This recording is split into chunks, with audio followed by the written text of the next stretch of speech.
ሰላም እኔ ውድ ቤተሰቦች እንደምን ዋላችሁ? አለሁኝ እግዚአብሔር ይመስገን። ሰላማችሁ ይብዛልኝ። እንግዲህ ጨረቃዎቹ ለካ መጥተዋል። እኔ ደግሞ ፍፄ ቤት ነበርኩኝ ማለት የሆነ ሃይላይቱ እየሰማሁት ነበረ፣ ግን የሆነ ቦታ በደንብ ሰምቼዋለሁኝ።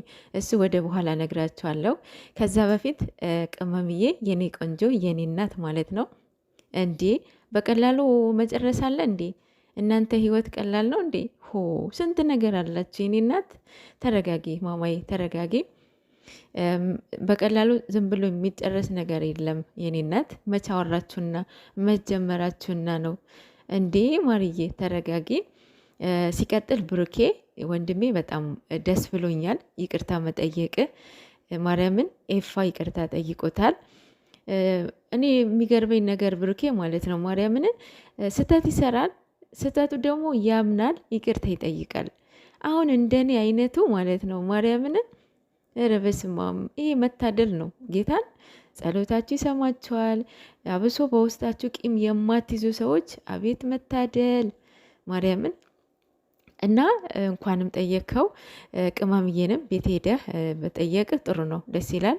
የእሷም ይቅርታን እያልካት ነው። አሁንም ተስፋ እንዳትቆርጥ በቃ የእናንተን አንድነት የምንፈልግ እኛ ወደፊትም አለን። መቼም ተስፋ አንቆርጥም በእናንተ እስክትታረቁ ድረስ መቼም አንቆርጥም። እናንተ መለያት የሚፈልጉ አልፋሉ። እነሱ ደግሞ ያው ምክር እግዚአብሔር ይምከራቸው፣ እናንተ ሳይሆኑ ማለት ነው። ማለት ያው እድሜን አልመከራቸውም፣ እድሜንም አላሳያቸውም እና ስለዚህ ሰው ምክር እየሰሙ አይደለም ማለት ነው። እና እግዚአብሔር ልቦና ይስጣቸው። እናንተ አሁንም ብሩክ አሁንም ተረጋጋ፣ ሰከን ባለ መንፈስ ሁለታችሁም ባይዞ እረፍት ያስፈልጋቸዋል። ትላንትና ምንድን ነው ተልፈሰፈስክ ምናምን እያላችሁ ነበረ። ማርያምን ፍቅር ይዛችሁ አታቁም እንዴ እናንተ? እንዴ ሴት ብቻ ነው እንዴ የምትልፈሰፈሰው? እንዴ ወንድ አይጎዳም? ይጎዳል እኮ ከልቧን የሚወዳትን ሰው ነው እንደዚህ የሚሆነው ጌታ። እና እያሳዘነኝ ነበረ እውነቱ ለመናገር ማለት ሙስ ስትይዙበት ማለት ነው። እና እንደዛ አይደረግም። ማርያምን የፈለጋቸው ነገር ቢሆንም ያው ሙድ በምትይዙት ነገር በፍቅር እኮ አይቀለድም። ማለት ይቀለዳል? ኧረ በስመ አብ ፍቅር የያዘው ሰው ነው የሚያውቀው። ማርያምን ቀላል አይደለም እኮ። እና ቅመምዬ የኔ ቆንጆ የኔ ጠንካራ ሴት ማለት ነው ምንም የጨረሽው ነገር የለም። ምንም የጨረሽው ነገር የለም። ጨርሻለሁ። የራስን ህይወት ኑር በቀላሉ ይባላል አይባልም። ማርዬ ተረጋጊ። አሁንም ማንንም ያንቺ ህይወት ሊመርጥልሽ ሊመራልሽ ሊያሳይሽም አይችልም። አንቺ ለራስሽ አንቺ የምትሆኙ የራስሽ ህይወት የምትኖሪው አንቺ ነሽ። እና የኔ እናት የኔ ቆንጆ ማንንም እንትን አትበይ። በቃ ራሷ ማዳመጥ ብቻ ነው ያለባት። ብሩክ አሁንም ተረጋጋ። በተረጋጋ መንፈስ እሷን አሁንም ይቅርታ ማለትህ እንዳታቋርጥ እንዳይቆም ማለት ነው። ሌላው ወደ ፍፄ ሲሄድላችሁ ያው ከአብሳላት ጋር መጥተዋል። ለምን አመጣሃት ሀይሜ ህመም ላይ ህመም ሆንክበት ምናምን ብላ ሀሳብ ይመስላ እያወራች ነበረ ማለት ነው። በመጀመሪያ ደረጃ ፍፄ ትላንት እያደረገው አሁን እንደተናገረ እንደተረዳሁት አንደኛ ከአብሳላት ጋራ ምንም ነገር እንደሌለው ፈተና ነበረ መሰለኝ ያቀረበለት ማለት ነው። ለሱ ፈተና ለኦዲየንስ ደግሞ መልስ ነው መሰለኝ፣ ለቅመምም ማለት ነው ምንም ነገር እንደሌለው። ሲቀጥል ደግሞ መጨረሻ ላይ ምን ብላ ነው ወጣችው አብሳላት? ይዘሽው ሂጂ ወይኑን እኔ ምንም አያደርግልኝም ሲላት ስትረጋጋ እመለሳለሁ ብላለች አይደለ? ያንን ደግሞ ለመልስ ቅመምን ቤት ድረስ ያመጣዋት ያንን ያልተነሳው ለምንድን ነው? ተነስተዋል ወይ ተከፍተዋል ወይ እንዳለ እንድታይ አይብሶ እንደዛ መሰለኝ። እሱም ምንም ነገር እንደሌለው ከአብሳላት ጋራ ማለት ነው። ይሄ ለማሳየት ነው እኔ በንግግሩ እንደተረዳሁት ማለት ነው። ጥሩ ነበረ ያደረከው፣ ጥሩ ነበረ። ግን ደግሞ ንግግሮችህን ነው እንደዚህም ልትሰደብም ያደረገህ ማለት ነው። እንደዛ በቃ ቀላል አርገ ሳክስ አርገ ብታልፈው በዛ በቪዲዮ እንረዳ ነበረ። ግን ደግሞ አንተ ድብግ ሆነ ገባህበት ንግግርህ ላይ ማለት ነው።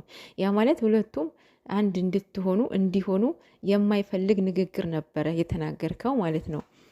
እዛ ጋር ጓደኛዬ ነው እንዲጎዳ አልፈልግም ብለሃል አይደለ? እውነትም ከሆነ ደግሞ ጓደኛ ደግሞ የሚወደውን ሰው ደግሞ አንተም እንደዛ ማድረግ አልነበረብህም። ምክንያቱም እሷ እንደዛ ስታደርግ እሷ አትጎዳም፣ ትጎዳለች። ሶ በሁለቱም በአንድ እንጨት ሁለት ወፍ ነው የተጫወትከው። ይሄ ጥሩ አይደለም ማለት ነው። አንደኛ እሱም ያለ ፍላጎት ነው እንደዛ ያደረግከው። ሲቀጥል ደግሞ ቅመም ደግሞ እንደዛ ስታይ ትጎዳለች ማለት ነው። አሁንም የምታደርገውን ነገር ለራስህም ቢሆንም ግን ለሌላው ለተመልካች ፌር አይደለም እንደዛ ማድረግ። ጭራሽ እነ ብሩክና እነ አቤል ስራ ነው እየሰራ ያለው። እንዲህ አብርሽ እንዲጎዳ አልፈልግም ብለው በሱ ደግሞ መማር ነበረብህ አይደለ? እነሱ ያወሩትን እነሱ የሰሩትን ነው እየሰራ ያለው። ለዛ ነው ኦዲየንስን እንደዚህ እየረገጠ ያለው።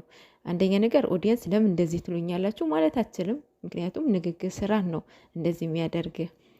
ሌላው አብሳላት ናት። አብሳላት አንቺ እኮ ትልቅ ሰው ነሽ አይደለ? ማዘራቸው ትሆኛለሽ አይደል? እንደዚህ መናገርም የለብሽምም አይጠበቅብሽም። ምክንያቱም ለምን አመጣት ከህመም ላይ ህመም ሊሆንክበት ብላ ለመቆጣትም ሞክራ ነበረ። አብሳላት ያው ጥሩ አይደለም ማለት ከአንቺ ደግሞ ቃሉም ይላል አይደል? ከባላችሁ ሚስቶቻችሁን አትብለጥ አይደል? በእንትን ማለት እድሜ ማለት ነው። አሁን ብሩኬ እኮ ገና 22 ዓመት ነው አይደል? እርሶ ስንት? ረበስባሚ ይከብዳል ማለቴ ያው እድሜ ጸጋ ነው አይኖ። ግን ደግሞ እድሜያችሁ ከባላችሁ መብለጥ የለበትም። እናንተን ማች የሚያደርግ ሰው ማፍቀር አለባችሁ። የምር እኔ እንደዛ ነው የማውቀው። አይሆብሶ አንደርስታንድ ታደርጉኛላችሁ። አሁን አብሳላትና ብሩክ በምንድን ነው አሁን የሚገናኙት? እናትና ልጅ ረበስማም። ለማንኛውም አብሳላት ለህሊናሽ ማለት ይቅርታ ጠይቃት፣ ቅመሟን ይቅርታ ጠይቂያት። ምክንያቱም በጥፊ ስለመታሻት። ሁለተኛ ነገር ደግሞ ቤቷ ሂደሽ የገዛ ፍቅረኛዋ አፈቅረዋለሁኝ እኔ ባፈቅረው በወደው አንቺ ምን ስሜት ይፈጥረዋል ችግር ይፈጥረዋል ወይ ብለሻልና፣ ስለዚህ ይህንንም ይቅርታ ጠይቂያት ማለት ነው። ሴት ነሽ አይደል አንቺ?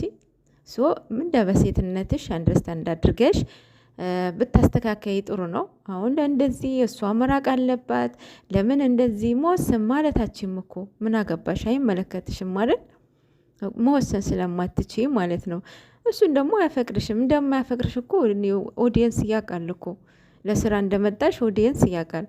ግን እንደ እንትና ሆናለሁ ብለሽ ከመጣሽ እንደ ሄርሜላ ማለት ነው መቼም ሚዲያ ላይ አትቀመጪም። እንግዲህ የእሱን ቻናል እስካላሳጣሽው ድረስ ማለት ነው።